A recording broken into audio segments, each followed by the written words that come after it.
السلام علیکم ناظرین، میں ہوں گلریز سندھ اور آپ دیکھ رہے ہیں پاکستان نیوز کاسٹ۔ ناظرین، گزشتہ چند روز سے افغانستان میں بڑی تیزی کے ساتھ کچھ ڈیولپمنٹس دیکھنے میں آ رہی ہیں۔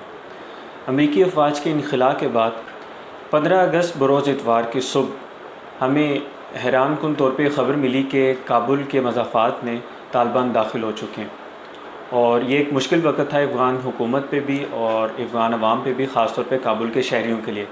لیکن اس سے بھی زیادہ حیرانی کی بات یہ تھی کہ اس مشکل وقت میں افغان صدر اشرف غنی کابل کے عوام اور افغانستان کی عوام کو مشکل حالات میں چھوڑ کر فرار ہو گئے۔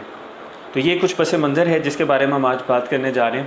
طالبان ترجمان ذبیح اللہ مجاہد نے گزشتہ روز یعنی 17 اگست 2021 کو ایک بڑی اہم پریس کانفرنس کی، اور پہلی دفعہ وہ منظر عام پہ آئے اور انہوں نے جو اپنی پالیسی بیان کی اور صحافیوں کے سوالات کا جواب دیتے ہوئے جو طالبان کی انہوں نے سارا جو ان کا لائحہ عمل ہے انہوں نے واضح کیا۔ یہ بڑا حیران کن تھا، پوری دنیا اس پہ حیرت زدہ ہے۔ پوری دنیا اس پہ حیران کیوں ہو رہی ہے، اس کے کچھ اسپیکٹس ہیں، اس پہ ہم بعد میں بات کریں گے۔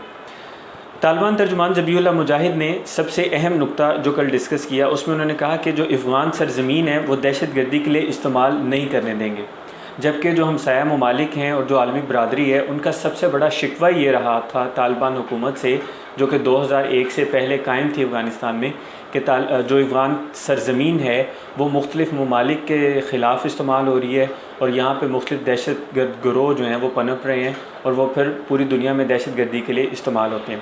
تو جو ان کا پہلا اہم ترین نقطہ جو پالیسی انہوں نے واضح کی افغانستان کے حوالے سے، وہ بڑی کلیئر تھی، اور پوری دنیا کو انہوں نے ایک پیغام دیا کہ ہم اپنی سرزمین کو کسی ملک کے خلاف استعمال نہیں ہونے دیں گے۔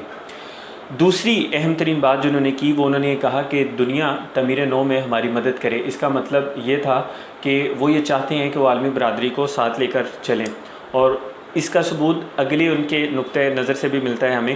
اس میں انہوں نے کہا کہ غیر ملکی لوگوں اور سفارت خانوں کا تحفظ طالبان کی ذمہ داری ہے۔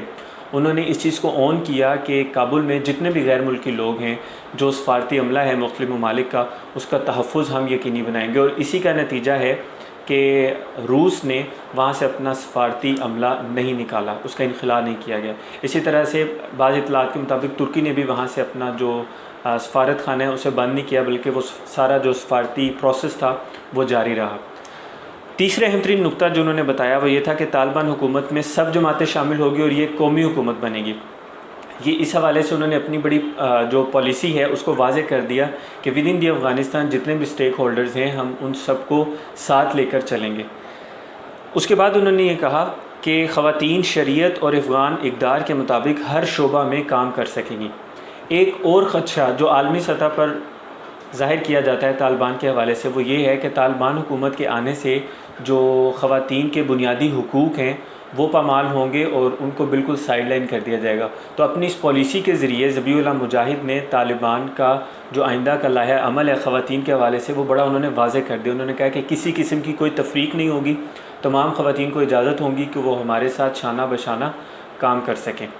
اس کے بعد جو اہم ترین نقطہ انہوں نے بتایا وہ یہ تھا کہ اسمگلنگ، منشیات اور اسلحہ پر مکمل پابندی ہوگی۔ جو ایک اور الزام لگایا جاتا ہے طالبان پہ کہ وہ منشیات کے حوالے سے ان کی وہاں سے ان کا سورس آف ارننگ ہے، تو اس پہ بھی انہوں نے پابندی کا اعلان۔ بڑا اہم نقطہ بتایا وہ یہ ہے کہ جنگ اور دشمنیاں ختم، کوئی داخلی اور بیرونی دشمن نہیں چاہتے۔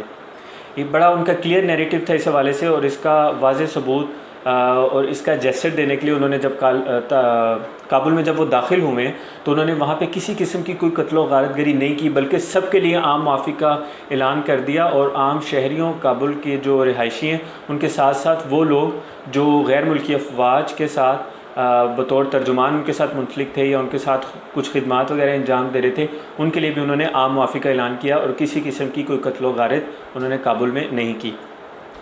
آخری نقطہ بڑا اہم ہے خطے کے حوالے سے، اس میں انہوں نے کہا کہ پاکستان، چین اور روس کے ساتھ اچھے تعلقات ہیں، مگر کسی کے اتحادی ہیں نہ کسی بلاک کا حصہ۔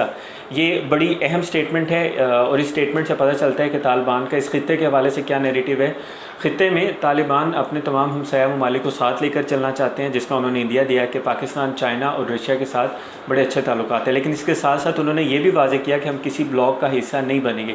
اس کی وجہ شاید یہ ہے کہ پہلے انہوں نے ایک طویل جنگ لڑی روس کے خلاف، جو کہ اس وقت ایک عالمی طاقت تھی، سپر پاور تھی. پھر انہوں نے ایک طویل جنگ لڑی، 20 سال کا ایک لمبا دورانیہ تھا جس میں وہ امریکہ کے خلاف جو برسر پیکار رہے.